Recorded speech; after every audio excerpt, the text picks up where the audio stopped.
Selamat datang di Pena Kehidupan, sebuah ruang sunyi, tempat kisah hidup ditulis dengan hati. Di sini, setiap kata lahir dari air mata, doa, dan pelajaran hidup yang sering kita temui, namun jarang kita sadari. Pena Kehidupan menghadirkan cerita keluarga penuh makna, drama rumah tangga yang dekat dengan keseharian, serta kisah nyata tentang pengorbanan orang tua, kesabaran yang diuji, dan keikhlasan yang tak pernah bersuara.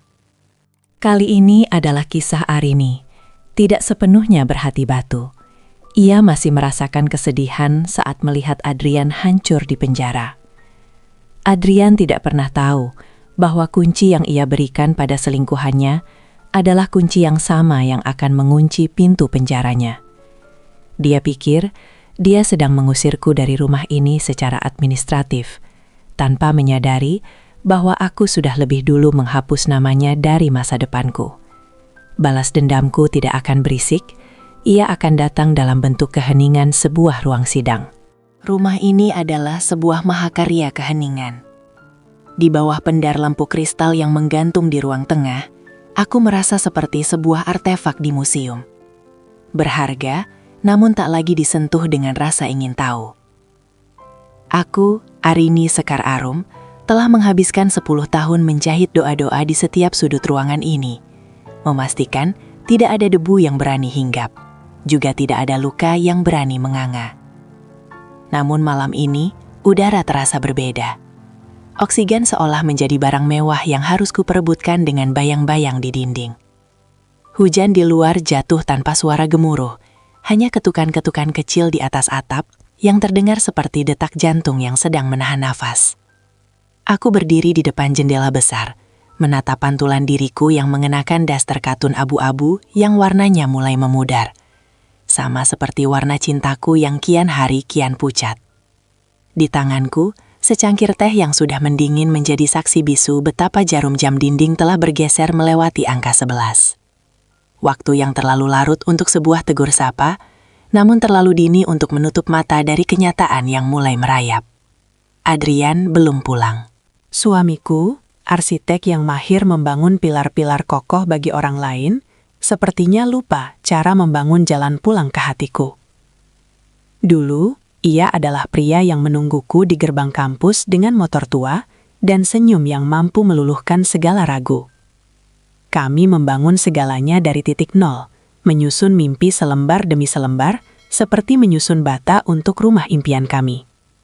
Aku masih ingat betapa kami harus berhemat hanya untuk membeli sepasang kursi kayu yang kini sudah digantikan oleh sofa beludru mahal yang terasa dingin di kulit. Kini, Adrian berdiri di ambang pintu sebagai sosok yang asing. Ia pulang dengan kemeja mahal yang licin tanpa celah, namun matanya yang dulu hangat kini sedingin es di kutub. Tidak ada lagi kecupan ringan di dahi atau pertanyaan tentang bagaimana hariku berlalu. Yang ada hanyalah aroma parfum asing dan kelelahan yang dibuat-buat. Ia melewati tubuhku seolah aku hanyalah bagian dari dekorasi rumah yang sudah usang. Aku memerhatikan jemarinya saat ia meletakkan kunci mobil. Tidak ada lagi cincin sederhana yang dulu kami beli dengan uang pinjaman. Yang ada hanyalah jam tangan mewah yang berkilau di bawah lampu. Ada sesuatu yang runtuh di dalam dadaku. Sebuah suara retakan yang sangat halus, hingga hanya aku yang bisa mendengarnya.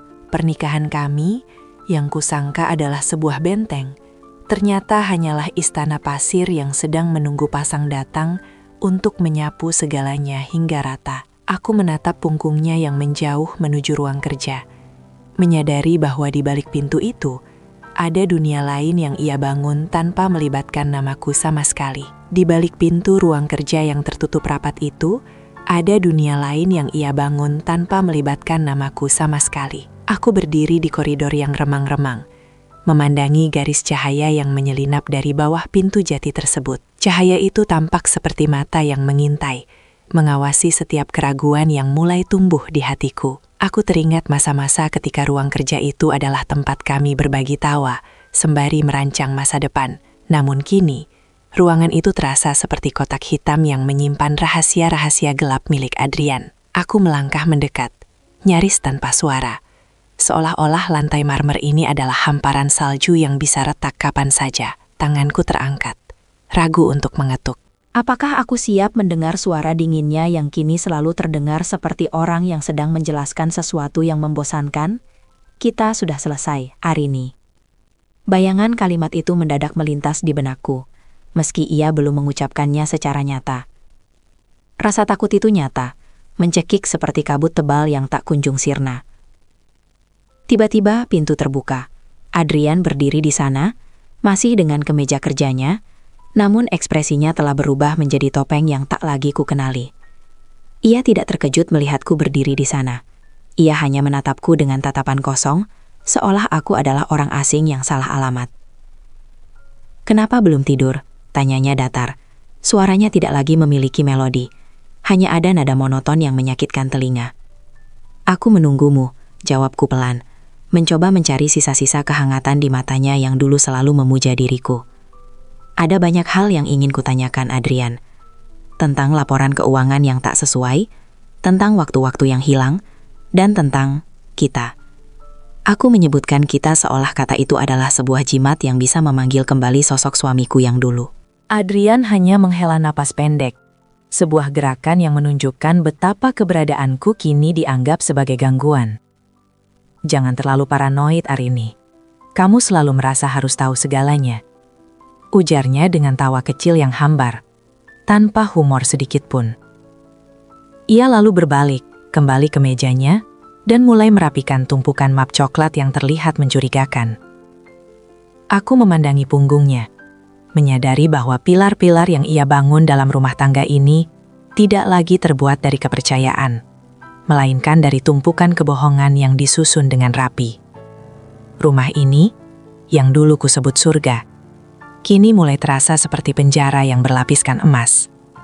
Aku tahu, esok pagi matahari akan terbit dengan cara yang sama, namun cahaya yang masuk melalui jendela tidak akan lagi mampu menerangi sudut-sudut gelap di hati suamiku. Langkahku mundur perlahan, membiarkan keheningan kembali menguasai rumah kami. Di dalam laci meja kerjaku yang tersembunyi, sebuah benda kecil berwarna hitam tersimpan dengan aman. Sebuah flash disk, berisi data-data yang mungkin akan menjadi awal dari perjalanan panjangku menuju sebuah kepastian. Di dalam laci meja kerjaku yang tersembunyi, sebuah benda kecil berwarna hitam tersimpan dengan aman. Sebuah flash disk berisi data-data yang mungkin akan menjadi awal dari perjalanan panjangku menuju sebuah kepastian. Benda itu terasa dingin di ujung jariku, sedingin kebenaran yang mulai menyelinap ke permukaan. Selama ini, aku adalah istri yang patuh, perempuan yang merapikan setiap dokumen administratif dan keuangan perusahaan keluarga Adrian tanpa curiga sedikit pun. Namun ketelitian yang dulu ia puji, kini menjadi senjata yang ia lupakan di tanganku. Malam semakin larut, dan aku masih terjaga, duduk di tepi tempat tidur sembari menatap keluar jendela yang buram oleh sisa hujan. Pikiranku memutar kembali hari-hari saat aku dengan telaten menyusun laporan laba rugi dan bukti transfer. Saat itu, aku percaya setiap angka yang kutulis adalah pondasi bagi masa depan kami berdua. Namun kini, setelah membuka satu persatu folder digital itu, aku menemukan nama-nama yang asing, transaksi yang berpola ganjil, dan sebuah nama yang terus muncul seperti duri dalam daging, Bianca Kirana. Nama itu tidak hanya tertulis di atas kertas kontrak fiktif, tapi juga menghuni barisan email internal yang membicarakan cara meredam kecurigaanku. Adrian, pria yang dulu meminjam uang hanya untuk membelikan aku sebuah cincin sederhana, kini tampak lihai bermain peran di balik punggungku. Ia memperlakukanku seolah aku tidak memahami sistem, seolah aku hanyalah dekorasi yang tidak memiliki hak untuk mempertanyakan arah aliran uang kami. Aku memejamkan mata, membayangkan wajah Bianca Kirana yang selalu tampil percaya diri di media sosial dengan latar belakang kemewahan yang kini mulai ku mengerti asal-usulnya. Ia adalah bayang-bayang yang kini mulai menjelma menjadi ancaman nyata bagi rumah ini. Bahkan, ada satu file yang membuat jantungku berdenyut lebih kencang, sebuah salinan sertifikat rumah ini yang telah beralih tangan. Bukan lagi namaku atau nama suamiku yang tercantum di sana, melainkan nama perempuan itu. Rasa hampa yang selama ini menetap di dadaku kini berganti menjadi kewaspadaan yang tajam. Aku tidak akan menangis. Aku tidak akan menjerit memohon penjelasan yang hanya akan dibalas dengan tawa kecil penuh kehampaan oleh Adrian. Jika ia menganggapku lemah karena ketenanganku, maka ia telah membuat kesalahan terbesar dalam hidupnya.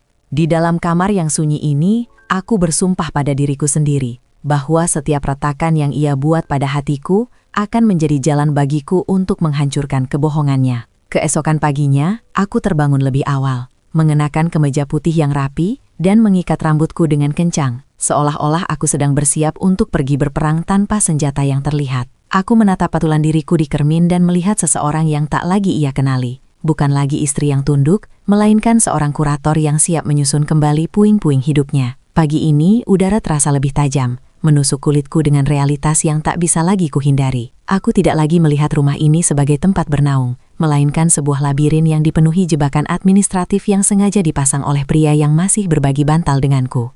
Jemariku bergerak cepat di layar ponsel, mencari satu nama yang sudah lama terkubur di dalam daftar kontakku, Arman Wijaya. Ia bukan sekadar pengacara, ia adalah pria yang memahami bahwa di balik angka-angka yang kaku, seringkali tersimpan luka yang sangat dalam. Aku perlu memastikan bahwa setiap langkah yang kuambil tidak akan goyah oleh angin keraguan. Ada waktu bertemu hari ini? Tanyaku melalui pesan singkat, tanpa basa-basi yang biasanya menjadi hiasan percakapanku. Saat pesan itu terkirim, aku mendengar langkah kaki Adrian di koridor. Suara gesekan sepatunya di atas lantai marmer terdengar seperti hitungan mundur menuju kehancuran.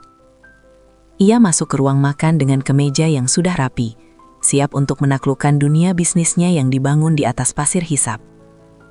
Ia sempat melirikku, sejenak tertegun melihatku sudah berpakaian formal sepagi ini.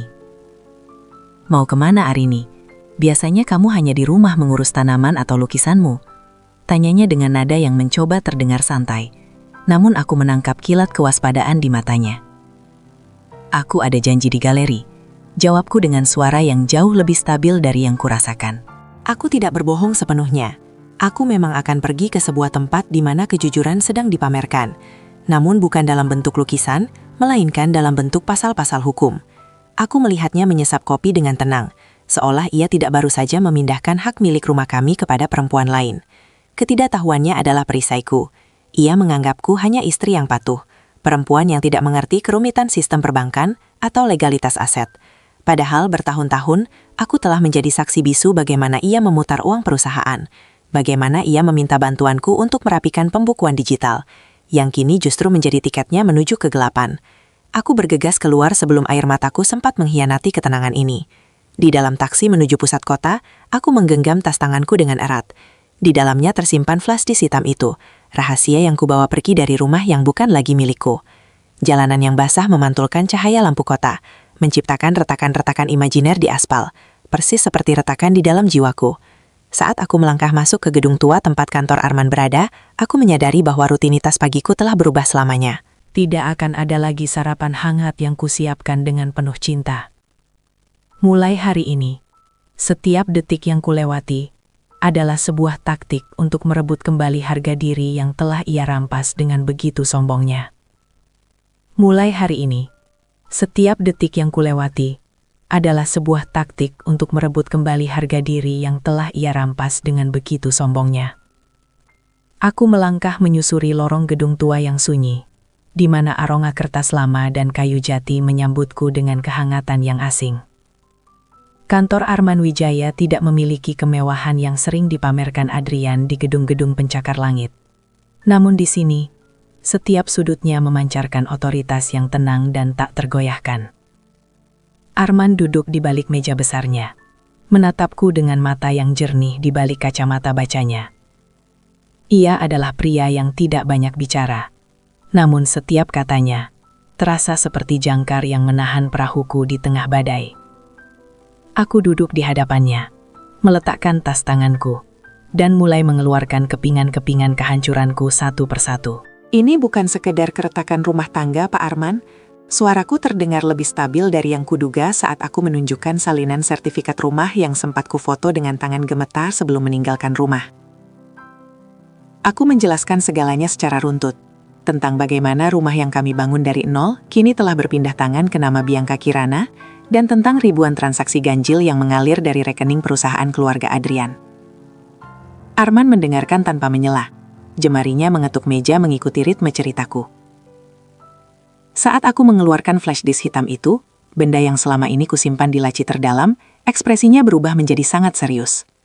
Ia tahu bahwa di dalam benda kecil itu tersimpan seluruh riwayat pengkhianatan administratif yang dilakukan suamiku. Anda sangat teliti, Bu Arini, gumam Arman sembari memeriksa beberapa dokumen awal. Properti ini dibeli setelah pernikahan, dan pemindahan aset tanpa persetujuan tertulis dari Anda adalah sebuah kecacatan hukum yang nyata. Namun yang lebih mengejutkan adalah pola ini. Ini bukan hanya soal pengalihan harta, ini adalah upaya sistematis untuk mengaburkan asal-usul dana perusahaan. Aku merasakan pijakan kakiku kembali menyentuh tanah untuk pertama kalinya sejak malam pengusiran batin itu terjadi. Selama ini, Adrian menganggapku hanyalah istri yang patuh, perempuan yang hanya mengerti keindahan warna di atas kanvas, bukan seseorang yang memahami sistem pembukuan digital secara mendalam. Ia lupa bahwa akulah yang merapikan setiap kekacauan yang ia buat di masa lalu, dan akulah yang kini memegang kunci menuju kotak Pandoranya. Kita harus melakukan verifikasi secara forensik, lanjut Arman dengan nada bicara yang rendah namun penuh tekanan. Jika data ini asli, ini bukan lagi soal perceraian di atas kertas. Ini adalah pintu menuju pidana berat. Aku hanya mengangguk pelan, menatap lurus ke arah tumpukan buku hukum di dinding. Di luar sana, Adrian mungkin sedang tertawa bersama Bianca, merayakan kemenangan atas rumah yang mereka curi dariku. Namun di sini, di ruang sunyi ini, aku baru saja menyalakan sumbu ledak yang akan meruntuhkan seluruh istana kebohongan yang mereka bangun dengan begitu percaya diri. Namun di sini, di ruang sunyi ini, aku baru saja menyalakan sumbu ledak yang akan meruntuhkan seluruh istana kebohongan yang mereka bangun dengan begitu percaya diri. Aku melangkah keluar dari kantor Arman dengan kepala tegak, meskipun hatiku terasa seperti kaca yang dipenuhi retakan halus. Aku harus kembali ke rumah itu, rumah yang kini terasa seperti panggung sandiwara, di mana aku harus memainkan peran sebagai istri yang tak tahu apa-apa, sementara di balik layar, aku sedang menyusun simfoni kehancurannya. Sore itu, aku sengaja memasak makanan kesukaan Adrian, cumi hitam dan tumis kangkung yang aromanya selalu ia katakan sebagai bau kepulangan. Aku menata meja makan dengan sangat teliti, memastikan taplak meja putih bersih tanpa noda sedikit pun. Saat kunci pintu berputar dan Adrian melangkah masuk, aku menyambutnya dengan senyuman yang kupahat dengan sisa-sisa kekuatanku. "Kamu pulang tepat waktu, Mas. Aku sudah siapkan makan malam," ucapku lembut, selembut kain sutra yang menutupi sebilah belati. Adrian tampak sedikit terkejut, namun ia segera menyesuaikan diri. Ia duduk di hadapanku, menyendok nasi seolah-olah dunia baik-baik saja. Kami makan dalam keheningan yang menyesakan. Hanya suara denting sendok dan garpu yang mengisi ruang antara kami. Aku memerhatikan setiap gerak-geriknya. Bagaimana ia menghindari kontak mata, bagaimana jemarinya sedikit bergetar saat memegang gelas, dan bagaimana ia terus-menerus melirik ponselnya yang diletakkan tertelungkup di atas meja. "Bagaimana di galeri tadi?" tanyanya tiba-tiba, mencoba memecah kesunyian yang mulai terasa mencurigakan baginya. "Menarik," jawabku singkat sembari menyesap air putih. Aku melihat sebuah lukisan tentang pengkhianatan. Warnanya gelap, namun ada satu garis terang yang menunjukkan jalan keluar. Sangat menginspirasi.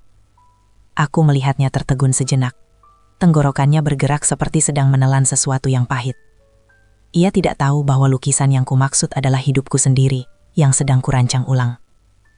Setelah makan malam, Adrian segera pamit menuju ruang kerjanya dengan alasan ada pekerjaan mendesak yang harus diselesaikan. Aku hanya mengangguk, membiarkannya pergi ke sarang rahasianya. Namun kali ini aku tidak lagi merasa ditinggalkan. Aku justru merasa bebas.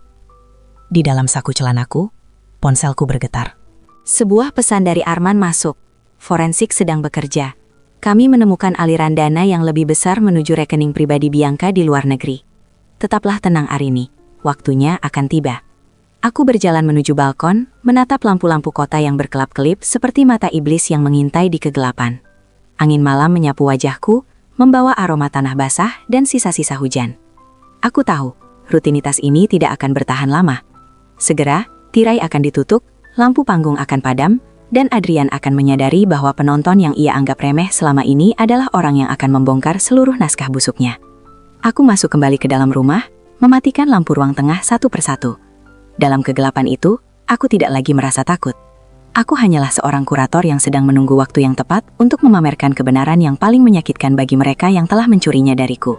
Aku hanyalah seorang kurator yang sedang menunggu waktu yang tepat untuk memamerkan kebenaran yang paling menyakitkan bagi mereka yang telah mencurinya dariku.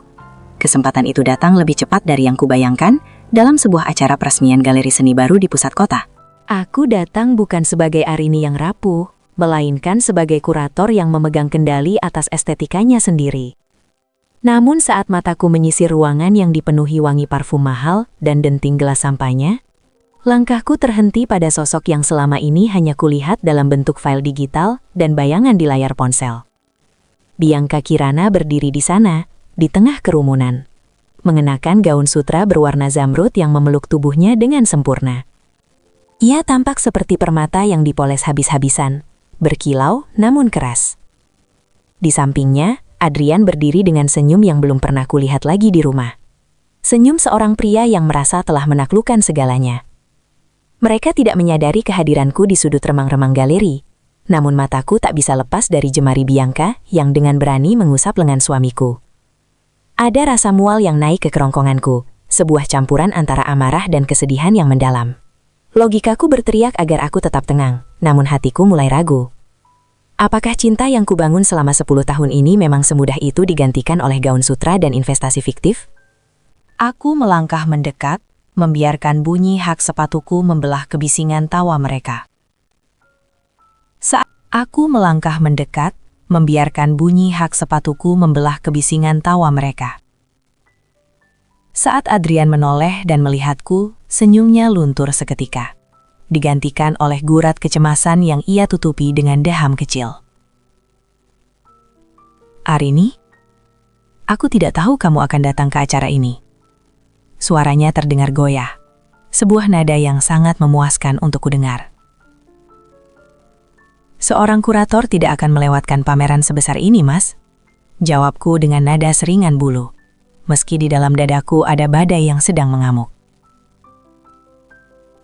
Aku mengalihkan pandanganku pada Bianca, menatap langsung ke matanya yang berhias riasan tajam.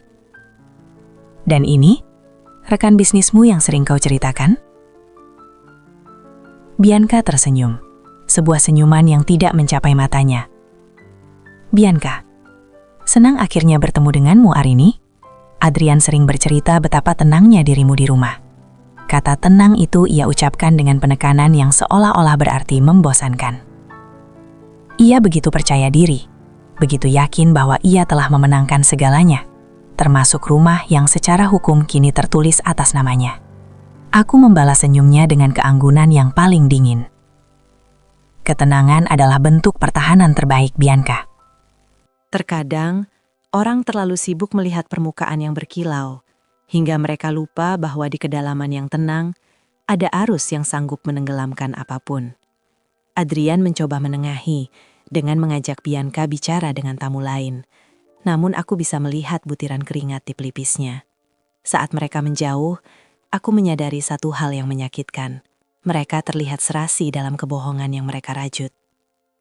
Keraguan mulai membisikkan kata-kata jahat di telingaku. Apakah semua perjuangan hukum ini akan sepadan?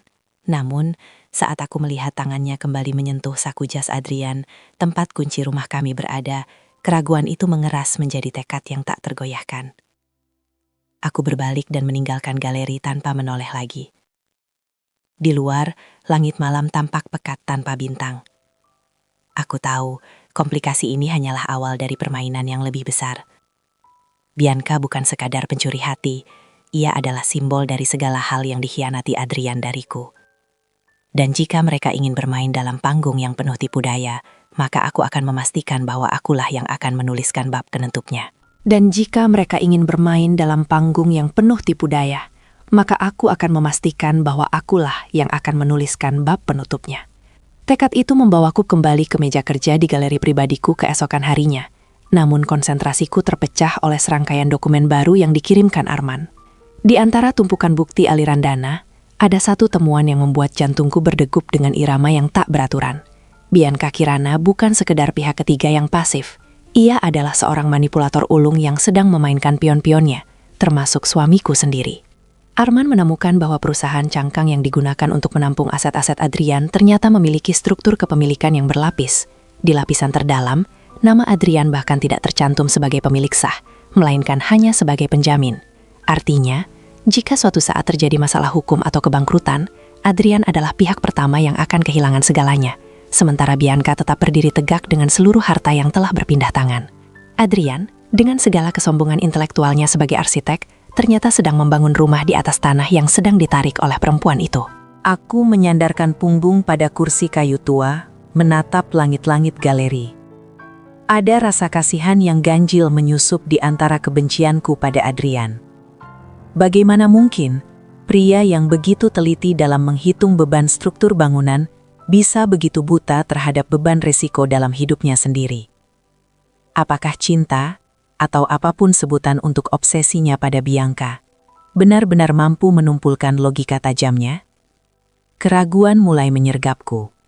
Haruskah aku memberitahunya?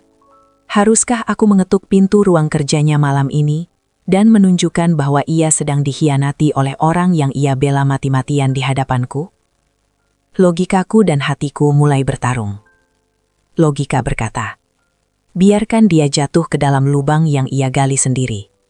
Namun, sisa-sisa kenangan tentang Adrian yang dulu, pria yang pernah menggenggam tanganku saat ayahku tiada, membisikkan sesuatu yang berbeda. Ibu Arini? Suara asistenku, Maya, memecah lamunanku. Ada seseorang yang ingin bertemu. Dia tidak menyebutkan nama, tapi dia menitipkan pesan ini. Maya mengangsurkan sebuah amplop kecil berwarna putih gading. Di dalamnya hanya ada secari kertas dengan tulisan tangan yang rapi namun dingin.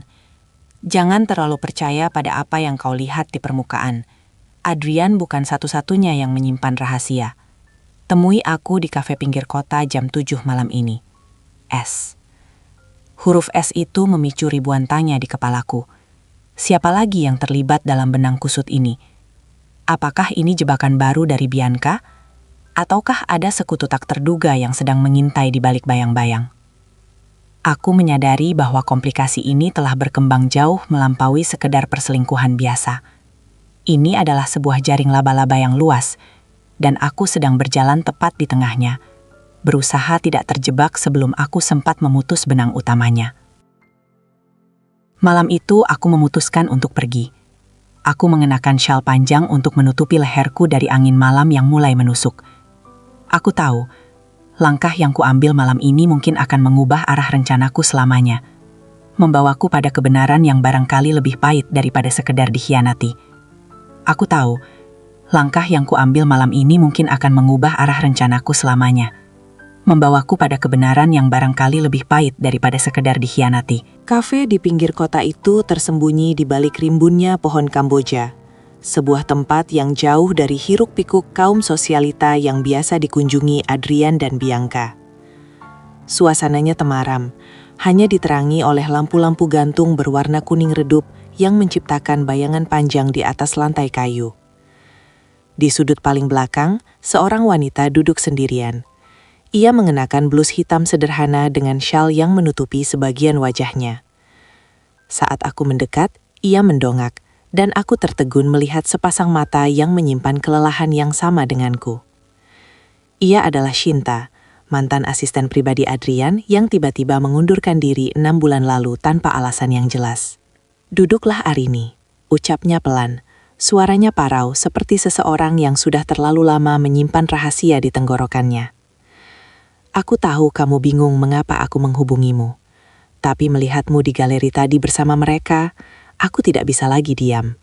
Nuraniku terasa seperti disayat sembilu." Aku duduk di hadapannya, membiarkan pelayan meletakkan secangkir kopi hitam yang tak akan kusentuh. "Shinta, apa yang sebenarnya terjadi? Mengapa kamu tiba-tiba menghilang?" Shinta menarik napas panjang. Jemarinya yang kurus gemetar saat menggenggam cangkir tehnya. "Aku tidak menghilang, Arini. Aku disingkirkan. Bianca bukan sekedar investor. Dia adalah masa lalu Adrian yang kembali dengan rencana yang matang. Tapi bukan itu yang paling mengerikan. Bianca sebenarnya tidak memiliki modal apapun. Perusahaan investasinya hanyalah sebuah skema untuk mencuci dana dari pihak lain yang jauh lebih berbahaya. Duniaku seolah berputar. Informasi ini seperti kepingan puzzle yang jatuh tepat di tempatnya.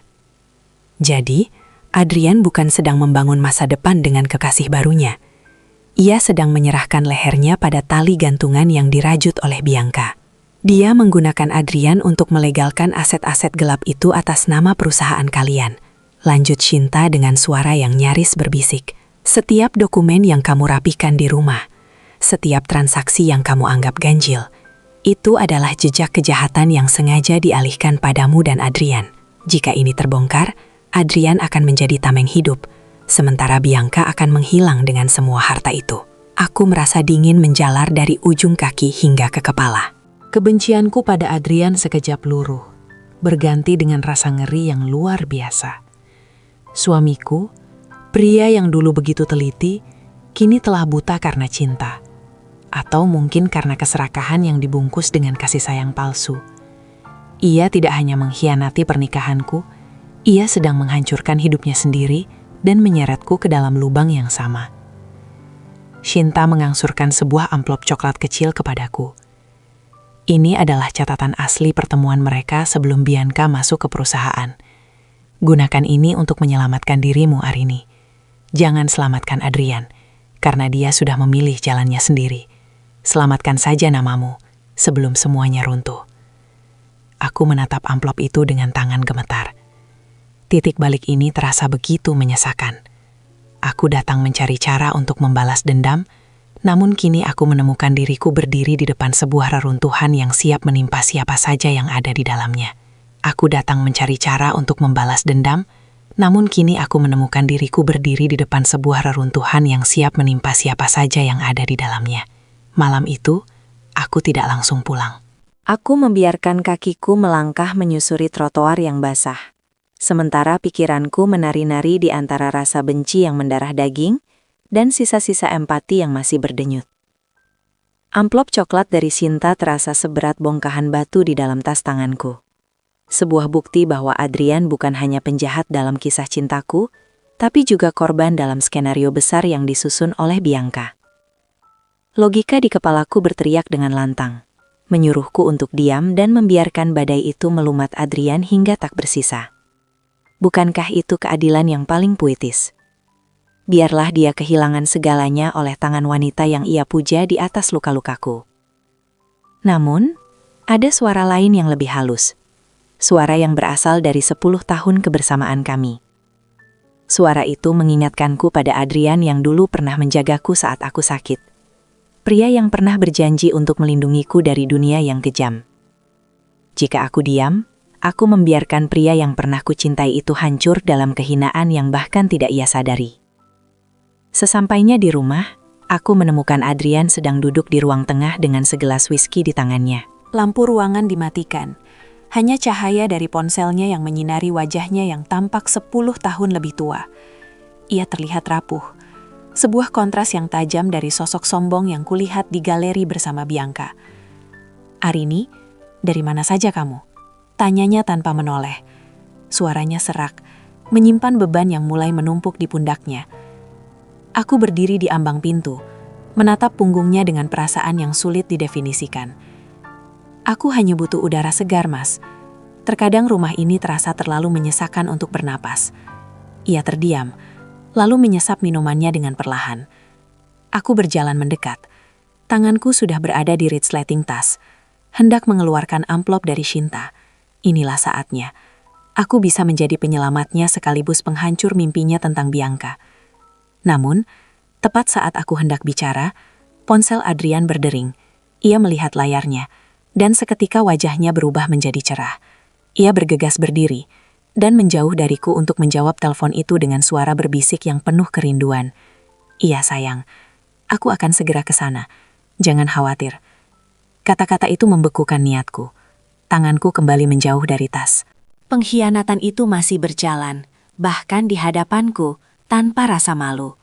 Rasa iba yang tadi sempat muncul kini menguap, digantikan oleh kedinginan yang luar biasa. Adrian telah memilih jalannya. Ia telah memilih untuk percaya pada fata morgana yang diciptakan Bianca daripada kejujuran yang selalu kuberikan.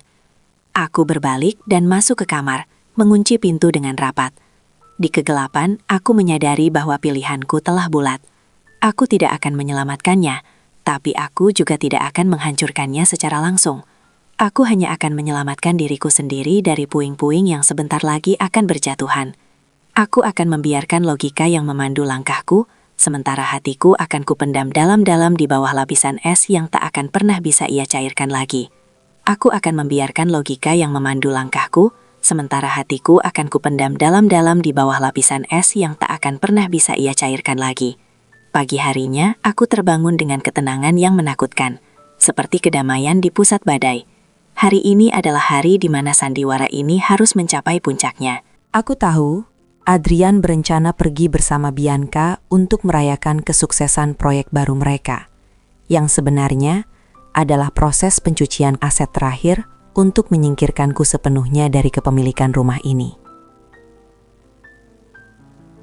Alih-alih galau atau menangis, aku menyiapkan meja makan dengan cara yang tak biasa. Tidak ada bunga, tidak ada lilin wangi. Di atas taplak meja putih yang kaku, aku menyusun barisan map coklat, salinan sertifikat, dan tangkapan layar percakapan rahasia antara dirinya dan Bianca.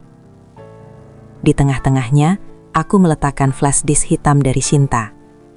Semuanya tertata simetris, seperti sebuah instalasi seni yang menceritakan tentang kematian sebuah kepercayaan.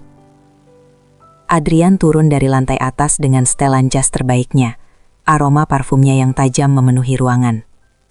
Ia tampak terburu-buru, namun langkahnya terhenti saat matanya menangkap pemandangan di meja makan. Ia mengernyitkan dahi, berjalan mendekat dengan keangkuhan yang masih tersisa. "Apa ini, Arini? Aku tidak punya waktu untuk drama pagimu. Aku ada pertemuan penting," ucapnya tanpa melihat isi map tersebut. "Pertemuan dengan Bianca? Atau pertemuan dengan takdirmu sendiri, Mas?" Jawabku tenang sembari menuangkan teh hangat ke dalam cangkir. Suaraku tidak bergetar. Aku menatapnya lurus, membedah setiap inci kecemasan yang mulai muncul di sudut matanya. Adrian tertawa hambar, sebuah tawa yang dipaksakan untuk menutupi kegugupannya. Ia mengambil salah satu lembar kertas dan seketika wajahnya memucat. Ia melihat angka-angka yang seharusnya sudah ia hapus. Ia melihat nama Bianca yang tertulis sebagai pemilik tunggal aset-aset yang ia pikir miliknya bersama. Tangannya mulai gemetar saat ia membaca laporan forensik keuangan yang menunjukkan bahwa ia hanyalah tameng untuk tindak pidana pencucian uang. "Dari mana kamu mendapatkan semua ini?" Suaranya meninggi, namun bukan karena marah, melainkan karena ketakutan yang luar biasa. Ia menatapku seolah-olah aku adalah hantu yang tiba-tiba muncul dari balik tembok rumahnya. "Kamu terlalu meremehkan seorang kurator, Adrian. Bagimu, aku hanya perempuan yang mengerti warna dan kanvas. Kamu lupa bahwa kurator adalah seseorang yang sangat teliti dalam membedakan mana karya asli dan mana yang palsu. Dan pernikahan kita adalah kepalsuan terbesar yang pernah aku temui," kataku dengan nada dingin yang menusuk. Aku berdiri, melangkah mendekatinya, hingga aku bisa mencium aroma pengkhianatan yang memuakkan dari jas mahalnya. "Rumah ini sudah beralih tangan ke Bianca, bukan? Kamu pikir kamu telah menang. Tapi lihatlah lebih teliti di halaman terakhir map itu. Bianca tidak hanya mengambil rumah ini dariku, dia sedang bersiap menyerahkanmu ke tangan pihak berwenang sebagai penanggung jawab tunggal atas semua transaksi gelap ini. Kamu bukan kekasihnya, Adrian. Kamu hanyalah tumbalnya." Ruang makan itu mendadak terasa begitu luas dan sepi. Adrian terduduk di kursi, map coklat itu terlepas dari genggamannya dan berserakan di lantai marmer. Ia menatap tumpukan kertas itu dengan tatapan kosong, menyadari bahwa bangunan megah yang ia rancang untuk masa depannya ternyata hanyalah sebuah penjara yang pintunya baru saja kukunci dari luar. Adrian terduduk di kursi, map coklat itu terlepas dari genggamannya dan berserakan di lantai marmer.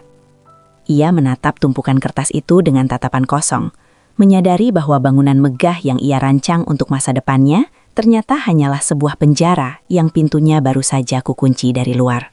Keheningan di ruang makan ini terasa lebih memekakan telinga daripada ledakan manapun.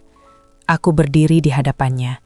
tidak sebagai istri yang memohon, melainkan sebagai saksi atas kehancuran yang ia undang sendiri ke dalam rumah kami. Dengan tangan yang masih gemetar, Adrian meraih ponselnya. Ia menekan sederet nomor dengan terburu-buru, mungkin berharap bahwa semua dokumen di depanku hanyalah gertakan sambal. "Bianca, angkat Bianca," gumamnya lirih. Sebuah mantra keputusasaan yang keluar dari bibir pria yang biasanya begitu percaya diri. Namun, yang terdengar hanyalah nada monoton dari operator, memberitahu bahwa nomor yang ia tuju tidak lagi aktif. Ia mencoba lagi, sekali, 2 kali, hingga 10 kali. Setiap nada sambung yang terputus seolah-olah menjadi paku yang menutup peti mati egonya. Adrian kemudian beralih ke aplikasi pesan singkat, mencari satu titik cahaya dalam kegelapan yang mengepungnya. Namun, matanya membelalak saat melihat bahwa foto profil cantik yang biasanya menghiasi layar itu telah berganti menjadi lingkaran abu-abu kosong. Ia telah diblokir. Ia telah dihapus dari kehidupan wanita yang ia sangka adalah dermaga pelabuhannya. Tidak mungkin. Ini tidak mungkin terjadi. Suaranya pecah, berubah menjadi isak kecil yang menyedihkan. Ia memandangku dengan mata merah, mencari semacam belas kasihan di wajahku. "Arini, dia bilang dia mencintaiku. Dia bilang semua aset ini dipindahkan demi keamanan pajak kita.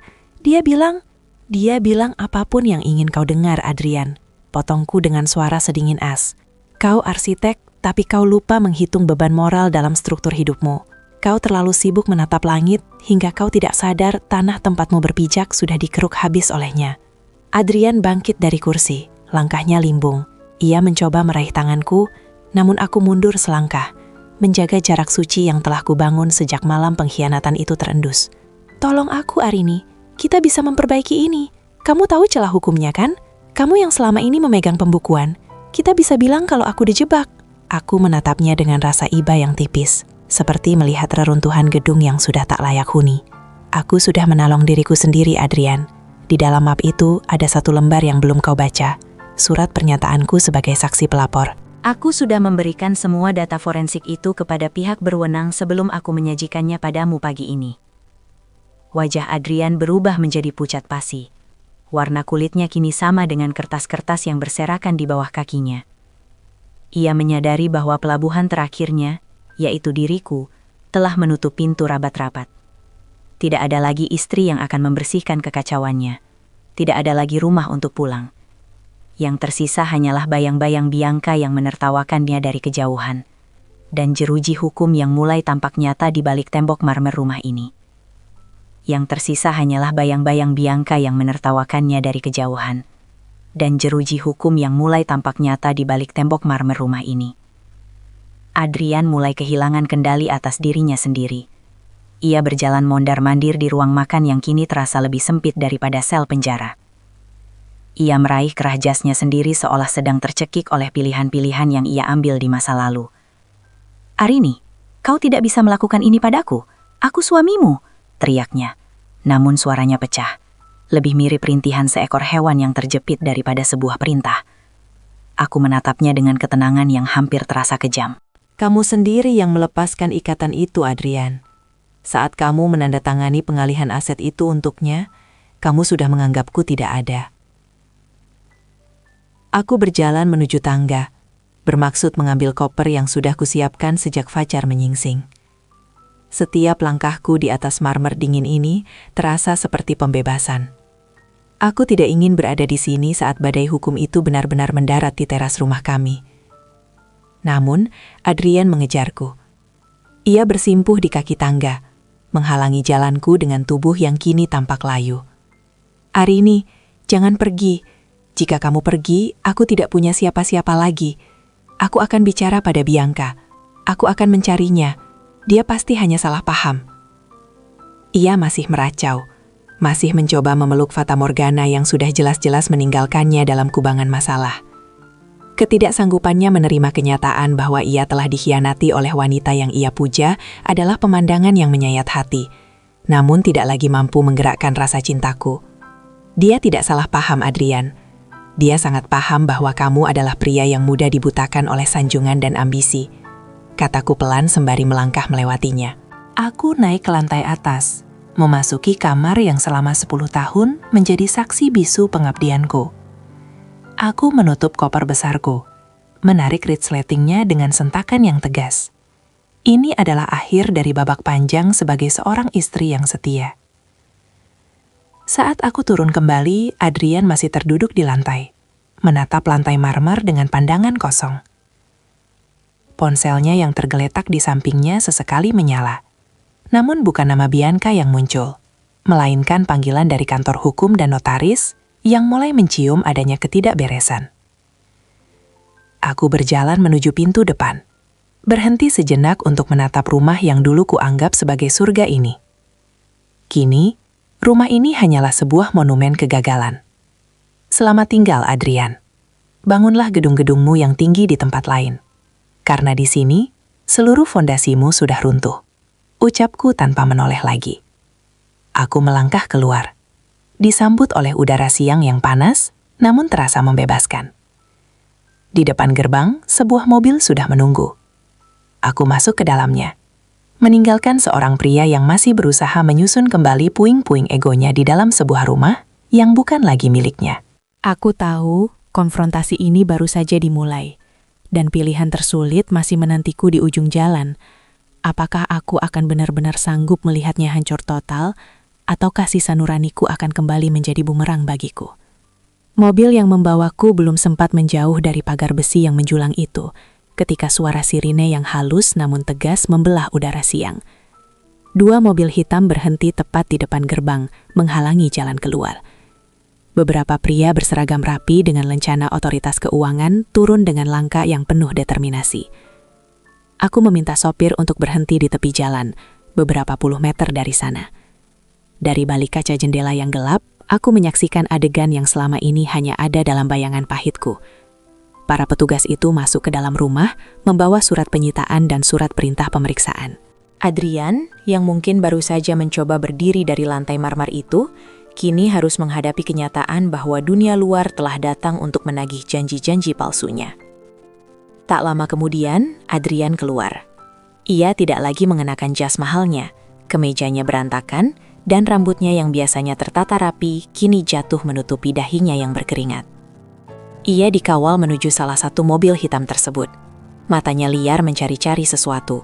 Mungkin mencari Bianca yang ia sangka akan datang menyelamatkannya, atau mungkin mencari diriku untuk meminta satu lagi kesempatan yang sudah habis masanya. Saat mobil yang membawanya perlahan melintasi mobilku, pandangan kami bertemu sejenak. Ada jurang yang sangat dalam di matanya, perpaduan antara kemarahan, ketakutan, dan penyesalan yang terlamat. Ia melihatku, namun aku tidak memberikan ekspresi apapun. Aku hanya menatapnya seolah-olah dia adalah sebuah lukisan abstrak yang gagal total. Garis-garisnya tidak lagi simetris, warnanya telah luntur dan bercampur menjadi jelaga hitam yang pekat. "Kemana kita, Bu?" tanya sopir taksi itu dengan suara ragu, menyadari suasana mencekam yang baru saja terjadi. "Ke dermaga," jawabku pelan. Aku ingin melihat laut. Aku ingin melihat sesuatu yang begitu luas, sehingga bisa menelan semua kenangan pahit ini tanpa sisa. Di dalam tas tanganku, ponselku bergetar lagi. Pesan dari Arman muncul. Proses hukum sudah dimulai. Aset rumah atas nama Bianca sudah dibekukan sebagai barang bukti kejahatan pencucian uang. Secara teknis Arini, kamu tidak punya tempat untuk kembali malam ini. Kalimat itu terasa seperti sebuah peluru perak yang tepat sasaran. Aku telah memenangkan pertarungan melawan Adrian. Aku telah mengungkap kejahatan Bianca. Namun dalam prosesnya, aku telah membakar seluruh jembatan yang menghubungkanku dengan masa lalu. Aku tidak punya rumah. Aku tidak punya suami. Aku hanyalah seorang wanita dengan koper berisi pakaian dan setumpuk dokumen kebenaran yang tidak bisa memberi kehangatan di malam hari. Langit di atas dermaga mulai berubah menjadi jingga kemerahan, warna yang indah, namun menandakan akhir dari sebuah hari. Aku berdiri di tepi kayu dermaga yang lapuk, menghirup aroma garam dan kebebasan yang terasa sangat asin. Klimaks ini tidak berakhir dengan ledakan kembang api, melainkan dengan keheningan yang menyesakan. Aku telah menghancurkan istana kebohongannya, namun aku juga ikut terkubur di bawah puing-puingnya. Malam pertama tanpa atap yang bisa kusebut milik sendiri, kuhabiskan di sebuah hotel kecil di pinggiran kota. Di kamar yang sempit ini, aroma pembersih lantai yang tajam menggantikan wangi melati yang biasanya menyerbak di kamar kami. Aku duduk di tepi tempat tidur, memandangi koperku yang masih tertutup rapat. Keheningan malam ini tidak lagi terasa seperti ketenangan, melainkan seperti sebuah ruang hampa yang menyedot seluruh tenagaku. Pagi berikutnya, realitas menghantamku lebih keras melalui sambungan telepon dari Arman. "Arini, ada kabar buruk." Suaranya terdengar berat, penuh dengan nada frustrasi yang jarang ia tunjukkan. Bianca Kirana telah menghilang. Dia keluar dari negara ini beberapa jam sebelum pihak berwenang membekukan rekeningnya. Dia meninggalkan Adrian dengan gunung utang dan dokumen-dokumen yang secara hukum menempatkan suamimu sebagai otak di balik skema ini. Aku memejamkan mata, merasakan denyut nyeri di pelipisku. Bianca bukan hanya mencuri rumahku dan suamiku. Dia telah mencuri keadilan yang paling mendasar. Dia adalah hantu yang kini menari-nari di atas kehancuran kami dari seberang samudra. Sementara aku dan Adrian tertahan di sini, memunguti pecahan kaca yang melukai tangan kami sendiri. Selama berminggu-minggu berikutnya, hidupku berubah menjadi deretan kunjungan ke kantor polisi dan ruang sidang yang dingin. Aku harus memberikan kesaksian berulang kali, menjelaskan setiap angka yang pernah kurapikan, dan membuktikan bahwa aku tidak terlibat dalam penggelapan yang dilakukan Adrian. Di ruang sidang, aku melihat Adrian duduk di kursi pesakitan. Wajahnya yang dulu cerah kini layu. Matanya yang tajam kini redup dan penuh penyesalan yang tidak lagi berguna. Ia mencoba memanggil namaku saat aku melewati kursinya, namun aku tidak menoleh. Suaranya terdengar seperti angin yang mencoba mengetuk pintu yang sudah lama dikunci. Perjuangan ini menguras segala yang kupunya, tabunganku, energiku, bahkan martabatku sebagai seorang seniman. Galeri tempatku bekerja mulai menjaga jarak, khawatir nama baik mereka tercoreng oleh skandal suamiku. Aku berdiri di depan cermin toilet pengadilan, menatap bayanganku yang semakin kurus. Rambutku tak lagi berkilau dan ada gurat-gurat kelelahan yang permanen di bawah mataku. Namun di tengah segala kehancuran itu, aku tetap berdiri tegak. Aku menolak untuk hancur sepenuhnya. Jika Adrian telah kehilangan kebebasannya dan Bianca telah kehilangan jiwanya karena keserakahan, maka aku tidak boleh kehilangan diriku sendiri.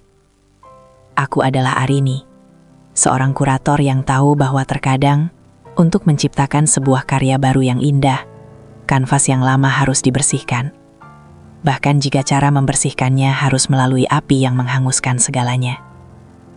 Aku mulai menerima kenyataan pahit bahwa dalam cerita ini, tidak ada kemenangan yang manis.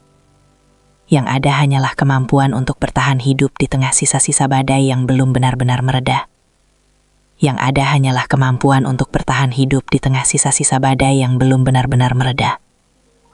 Pagi itu, langit Jakarta tampak kelabu, sewarna dengan hatiku yang kian mengeras oleh keadaan. Di dalam genggamanku, sebuah kotak beludru merah kecil terasa sangat dingin. Di dalamnya, tersimpan sepasang anting berlian sederhana, warisan terakhir dari ibuku yang ia berikan tepat di hari pernikahanku, dengan doa agar aku selalu bersinar. Namun hari ini, sinar itu harus kupadamkan demi sesuap nasi dan biaya administrasi hukum yang terus mencekik leherku. Aku melangkah masuk ke sebuah toko perhiasan di pinggir jalan, bukan butik mewah yang biasa kudatangi bersama Adrian. Di sini, aku hanyalah seorang wanita yang sedang menukar kenangannya dengan lembaran uang. Saat pemilik toko menimbang anting itu, aku merasa sebagian dari jiwaku ikut ditimbang. "Harganya jatuh, Bu," ucap pria di balik etalase itu tanpa emosi. Aku hanya mengangguk pelan. Di dunia yang runtuh ini, nilai sebuah benda memang tidak pernah sebanding dengan nilai sejarahnya. Keluar dari toko itu dengan amplop coklat berisi uang, aku merasa tanganku jauh lebih ringan, namun hatiku terasa berkali-kali lipat lebih berat. Saat aku berjalan menuju halte bus, ponselku bergetar. sebuah pesan dari salah satu mantan rekan kerja Adrian di kantor firma arsiteknya masuk. "Arini, apakah kamu sudah menjenguk Adrian? Kudengar kondisinya menurun. Dia menolak makan dan terus-menerus meracau tentangmu." Aku berhenti di tengah kerumunan orang yang berlalu lalang. Kabar itu seharusnya membuatku merasa puas, bukan? Bukankah ini keadilan yang kuminta? Adrian yang dulu membiarkanku merasa hampa di rumah yang mewah, kini harus merasakan kehampaan yang sesungguhnya di balik teruji besi. Namun, ada rasa sesak yang aneh muncul di dadaku. Bukan rasa cinta, melainkan rasa duka untuk seorang pria yang pernah menjadi seluruh duniaku, yang kini hancur menjadi debu karena kebodohannya sendiri. Besoknya, dengan sisa keberanian yang kupunya, aku mendatangi rumah tahanan. Di balik kaca pembatas yang kusam, aku melihat sosok yang nyaris tak ku kenali. Adrian tampak sangat kurus. Pipinya cekung dan matanya sayu. Seolah cahaya hidupnya telah dicuri oleh Bianca tanpa hisa. Saat ia melihatku, ia menempelkan tangannya yang gemetar ke kaca. Kamu tidak kehilangan aku karena Bianca, Adrian. Kamu kehilangan aku karena kamu memilih untuk berhenti melihatku. Kamu kehilangan aku saat kamu menganggap kesetiaanku sebagai sesuatu yang bisa kamu tukar dengan angka-angka di atas kertas. Aku beranjak dari kursi itu sebelum ia sempat menjawab. Di luar gedung penjara, hujan mulai turun kembali. Hujan yang sama yang pernah menjadi saksi awal pengkhianatannya. Aku berjalan menembus rintik air, menyadari bahwa meski aku memiliki uang tisaku dari anting ibu, aku telah benar-benar mencapai titik nadir. Aku tidak lagi memiliki dendam, tidak lagi memiliki cinta. Aku hanya seorang wanita yang sedang berjalan di atas puing-puing hidupnya, mencoba mencari jalan pulang ke dalam dirinya sendiri. Aku tidak lagi memiliki dendam, tidak lagi memiliki cinta. Aku hanya seorang wanita yang sedang berjalan di atas puing-puing hidupnya, mencoba mencari jalan pulang ke dalam dirinya sendiri. Keputusan itu datang seperti bisikan ombak yang tenang namun pasti. Aku memutuskan untuk meninggalkan Jakarta, kota yang telah menyimpan seluruh memori manisku, dan kemudian meludahkannya menjadi racun yang pahit. Dengan sisa uang yang kumiliki, aku memesan tiket kereta satu arah menuju sebuah desa kecil di pesisir utara, tempat di mana tidak ada yang mengenal namaku sebagai istri seorang koruptor atau korban dari skandal pengkhianatan yang memalukan. Sebelum berangkat, aku harus melakukan satu tugas terakhir yang menyesakan dada. Aku berdiri di depan rumah lama kami. Rumah yang secara teknis sudah bukan lagi milik siapapun selain negara dan kreditur. Garis kuning petugas hukum melintang di gerbang besarnya. Tampak seperti luka yang dijahit paksa. Aku tidak ingin masuk. Aku hanya ingin melihat untuk terakhir kalinya jendela ruang kerjaku, tempat di mana aku dulu sering melukis sembari menunggu Adrian pulang. Kini, rumah itu tampak mati. Tanaman hias yang dulu kusiram dengan kasih sayang telah layu, dan debu menempel tebal di kaca-kaca jendela yang dulu selalu kupastikan bening. Proses penyitaan sudah selesai, Bu Arini. Suara Arman kadengar dari balik telepon, memberikan informasi terakhir yang paling kutakuti sekaligus kunantikan. Rumah itu akan dilelang bulan depan. Semua aset di dalamnya, termasuk koleksi lukisanmu yang tidak terdaftar sebagai aset pribadi, akan ikut disita untuk menutupi kerugian perusahaan yang disebabkan oleh Adrian dan Bianca. Aku menutup mata sejenak, menghirup aroma tanah basah. Jadi, inilah akhirnya. Tidak ada yang tersisa. Bianca menang dalam pelariannya, Adrian kalah dalam penjara egonya. Dan aku berdiri di sini dengan tangan kosong. Namun ada sebuah kelegaan yang ganjil saat menyadari bahwa aku tidak lagi memiliki beban untuk dipertahankan. Kebangkrutan ini adalah sebuah penyucian. Aku telah kehilangan harta, namun aku mendapatkan kembali jiwaku yang sempat tergadaikan. Di stasiun, aku membawa koper tuaku. Satu-satunya benda yang tersisa dari 10 tahun pernikahanku. Saat kereta mulai bergerak meninggalkan peron, aku melihat bayangan gedung-gedung pencakar langit Jakarta perlahan menjauh dan mengecil. Di salah satu gedung itu, Adrian mungkin sedang duduk di selnya, menatap tembok beton yang dingin. Di suatu tempat di luar negeri, Bianca mungkin sedang tertawa sembari menggenggam gelas sampahnya, berpikir bahwa dia telah berhasil menipu dunia. Namun saat aku menatap pantulan diriku di jendela kereta, aku melihat seorang wanita yang berbeda. Wajahku memang pucat dan guratan lelah itu belum hilang. Tapi mataku kini memiliki binar yang baru, binar seorang penyintas. Aku telah melewati badai yang paling menghancurkan, dan meski aku harus memulai segalanya dari nol di sebuah gubuk kecil di tepi pantai, aku tahu bahwa aku akan baik-baik saja. Aku tidak lagi membutuhkan pilar-pilar megah milik Adrian untuk merasa kokoh, karena aku telah menemukan fondasi yang lebih kuat di dalam dadaku sendiri. Desa pesisir ini menyambutku dengan aroma garam yang jujur dan suara ombak yang tidak pernah menyimpan rahasia. Di sini, aku menyewa sebuah gubuk kecil yang dinding kayunya sudah mulai mengelupas, namun memiliki jendela besar yang menghadap langsung ke arah matahari terbenam. Tidak ada lagi marmer dingin atau lampu kristal yang mengintimidasi. Yang ada hanyalah lantai tanah yang tertutup tikar pandan dan suara alam yang menjadi musik pengantar tidurku. Minggu-minggu pertama, aku lebih banyak menghabiskan waktu dengan duduk di atas pasir, membiarkan buih ombak menyapu kakiku dan menghapus jejak-jejak masa lalu yang masih tertinggal. Aku mulai kembali menyentuh kuas, benda yang selama ini aku lupakan karena terlalu sibuk mengurusi administrasi pengkhianatan Adrian. Namun, lukisanku kali ini tidak lagi tentang keteraturan atau estetika yang sempurna. Aku melukis tentang badai, tentang retakan kaca, dan tentang bagaimana cahaya matahari bisa menembus air laut yang paling dalam sekalipun. Setiap goresan warna biru dan abu-abu di atas kanvas adalah cara jiwaku berteriak tanpa suara. Suatu sore, saat aku sedang mengaduk warna di teras gubuk, seorang kurir pos datang membawakan sebuah surat resmi yang dikirimkan oleh Arman dari Jakarta. Aku membukanya dengan tangan yang kini tak lagi gemetar.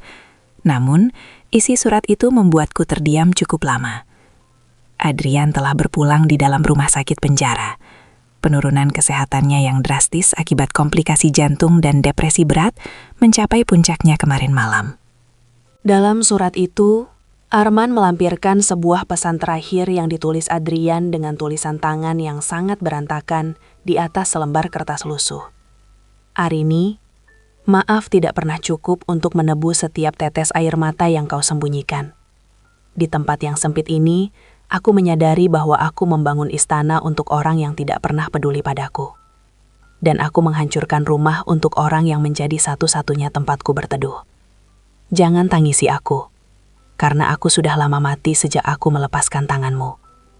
Aku melipat kertas itu perlahan, menatap cakrawala yang mulai berubah menjadi ungu keemasan. Tidak ada isak tangis yang pecah, tidak ada rasa kemenangan yang meluap. Yang kurasakan hanyalah sebuah keheningan yang sangat dalam. Sebuah perasaan kehilangan atas pria yang pernah kucintai, namun sudah lama menjadi orang asing. Adrian akhirnya bebas dari penjara dunia. Tapi ia pergi tanpa membawa apapun, meninggalkan semua harta yang ia curi, dan semua dosa yang ia pupuk. Malam itu, aku menyalakan api kecil di pinggir pantai. Aku membakar surat terakhir Adrian, membiarkan abu kertas itu terbang di bawah angin laut, dan menyatu dengan kegelapan malam. Dengan itu, aku secara resmi menutup buku tentang Adrian Dirgantara. Ia adalah bagian dari sejarahku. Sebuah luka yang kini telah menjadi jaringan parut. Aku kembali ke dalam gubukku, mengambil kuas, dan mulai menambahkan warna kuning terang di sudut lukisanku. Sebuah simbol fajar yang akan selalu datang, seberapapun gelapnya malam yang baru saja kulewati. Warna itu tidak hanya menghiasi kanvas, tapi juga mulai meresap ke dalam caraku memandang dunia. Di desa ini, aku bukan lagi Arini sang istri arsitek ternama, melainkan Mbak Arini si pelukis pantai. Anak-anak nelayan sering datang ke teras gubukku, duduk beralaskan pasir, hanya untuk melihat bagaimana jemariku menari mengubah warna-warna kusam menjadi pemandangan yang hidup.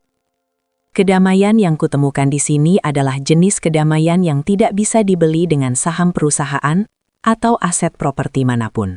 Aku belajar dari para nelayan bahwa laut tidak pernah bisa dimiliki.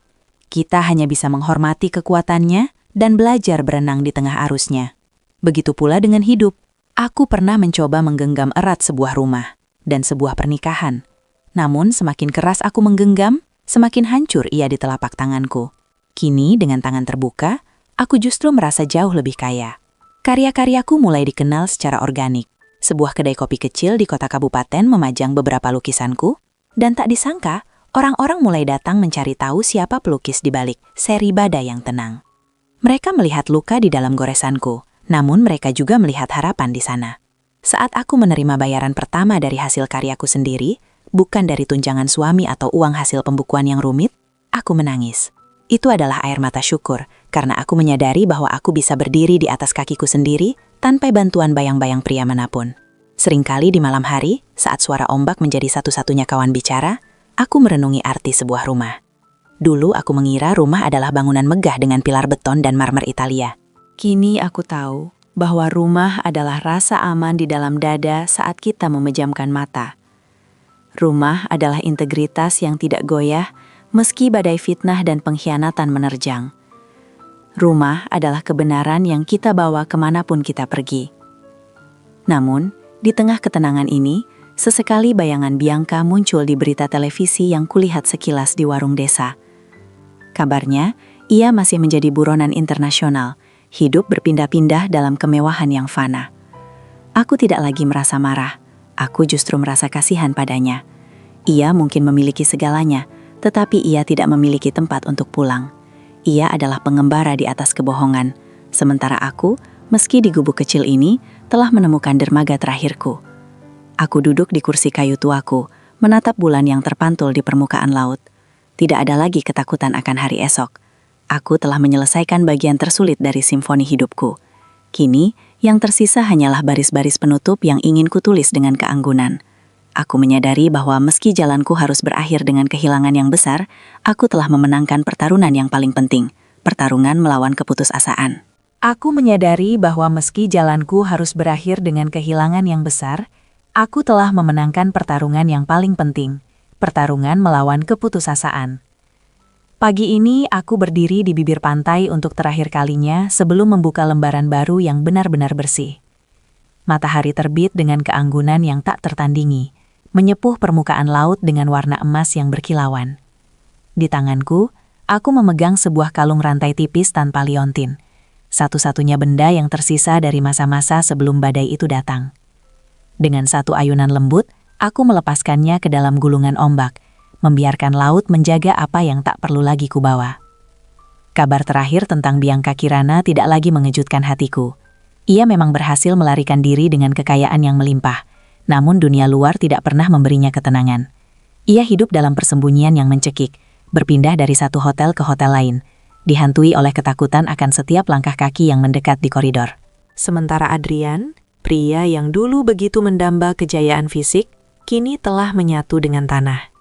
Meninggalkan warisan berupa peringatan bagi siapa saja yang membangun hidup di atas fondasi kebohongan. Keadilan bagi mereka tidak datang dengan teriakan atau pembalasan dendam yang megah, melainkan melalui kehampaan yang mereka ciptakan sendiri. Aku kini memahami sebuah rahasia besar yang selama ini tersembunyi di balik luka-lukaku. Kemenangan sejati seorang istri bukanlah ketika ia berhasil menjatuhkan suaminya yang berkhianat, atau ketika ia mendapatkan kembali harta yang dirampas.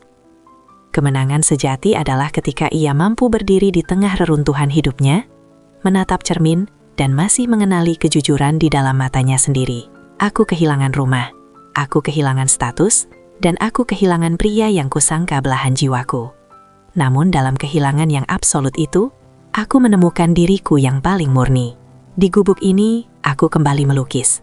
Namun kini subjekku bukan lagi badai. Aku melukis cakrawala yang tak berujung.